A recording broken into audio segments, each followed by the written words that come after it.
ছোটখাটো রান্নাঘরে আপনাদের স্বাগত। আজকে আমি বানাবো দারুণ একটা লোভনীয় ভর্তা, ডিম আর আলুর ভর্তা। চলুন তাহলে ডিম আলুটা সিদ্ধ বসিয়ে দিই, দেখতে থাকুন। আমি বাটির মধ্যে গরম জল বসিয়ে দিয়েছি। আমি ডিম আর আলুটা সিদ্ধ বসিয়ে দেব। আলু আমি এরকম 2 টুকরো করে কেটে নিয়েছি, ধুয়ে। আলুগুলো আমি 2 টুকরো করে কেটে নিয়েছি, ভালো করে ধুয়ে। আমি ডিম দুটো আলুর সাথে সিদ্ধ দিয়ে দেবো।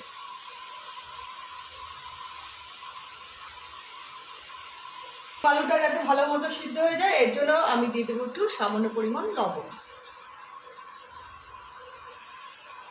একটা চামচ আমি দেখে নেবো ডিম আর আলুটা সিদ্ধ হয়ে গেছে কিনা। আমার আলু সিদ্ধ হয়ে গেছে। এবার আমি আলু আর ডিমটা নামিয়ে নেব।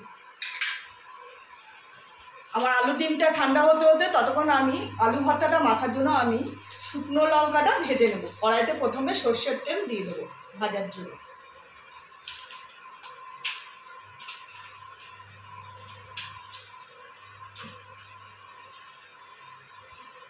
প্রথমে আমি শুকনো লঙ্কাটা ভেজে নেব। আমার তেল গরম হয়ে গেছে।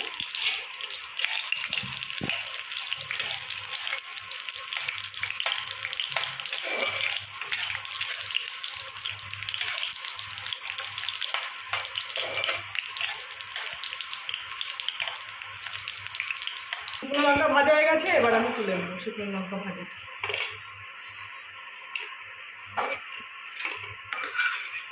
আমি ভেজে নেব রসুন।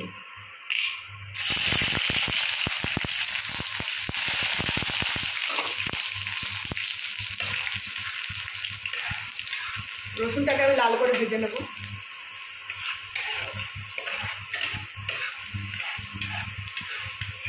আমার লাল করে ভাজা হয়ে গেছে, এবার আমি রসুন ভাজাটা তুলে নেব।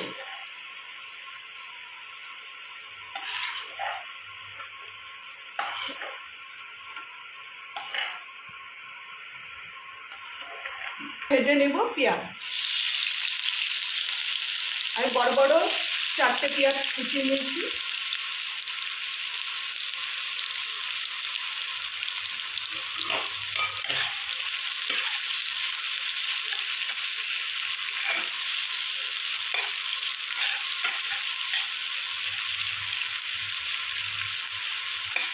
পেঁয়াজটা আমি একটু ভেজে নেব।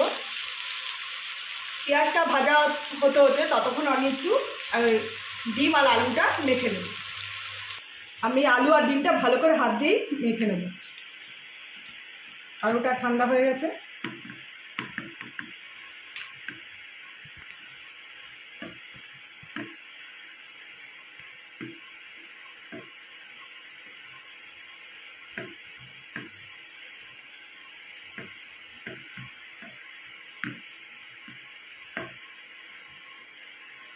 আমি ভালো করে মিহিন করে নেব।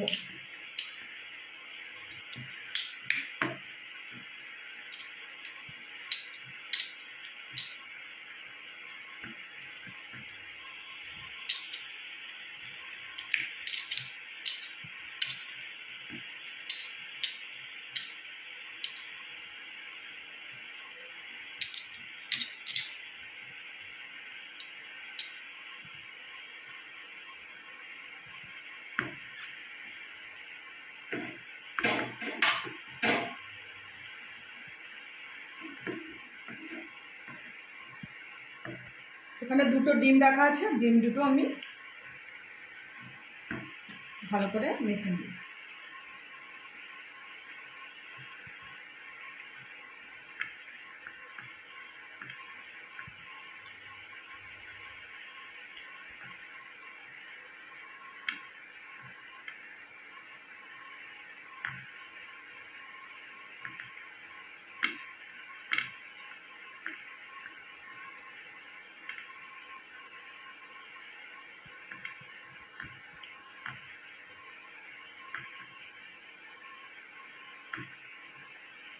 আমি পেঁয়াজ ভাজায় দিয়ে দেবো একটু সামান্য পরিমাণ হলুদ।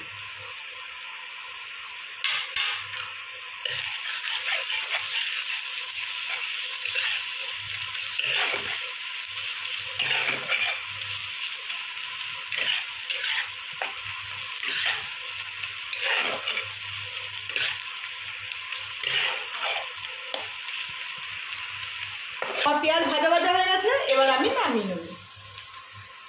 এবার আমি ভর্তাটা মেখে নেব। প্রথমে দিয়ে দেবো লবণ,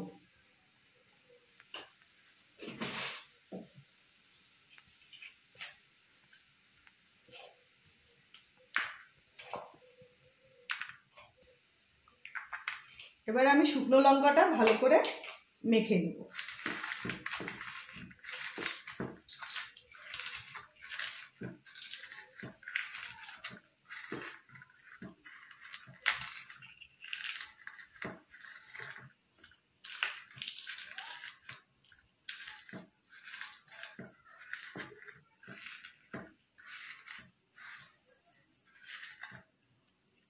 এবার আমি রসুন ভেজে রেখেছি, রসুন ভাজাগুলো এর সাথে মেখে নেব।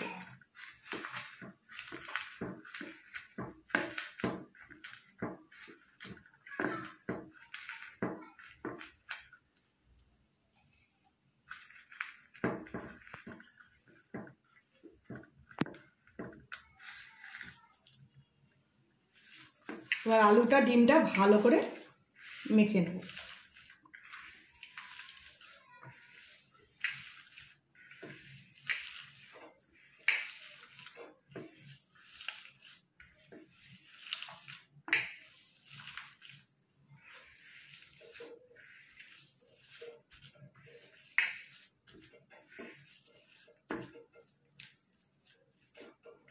এবার দিয়ে দেবো ভেজে রাখা পেঁয়াজ।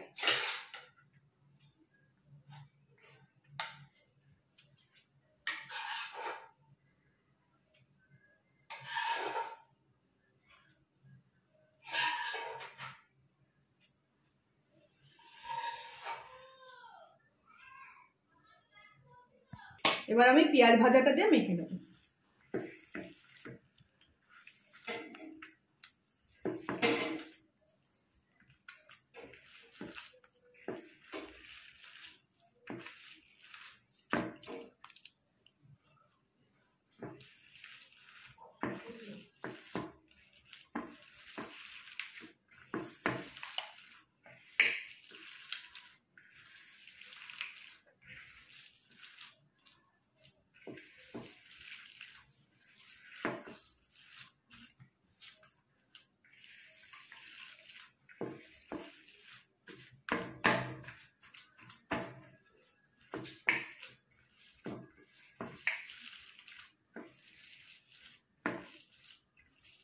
আমার ডিম আলু ভর্তা মাখা হয়ে গেছে।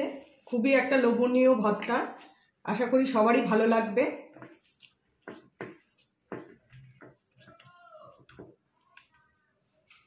দেখুন কত সুন্দর একটা লোভনীয় ভর্তা ডিম আলুর। যদি রেসিপিটা ভালো লেগে থাকে আপনারা লাইক কমেন্ট শেয়ার করে দেবেন আর আমার পাশে থাকবেন। নমস্কার।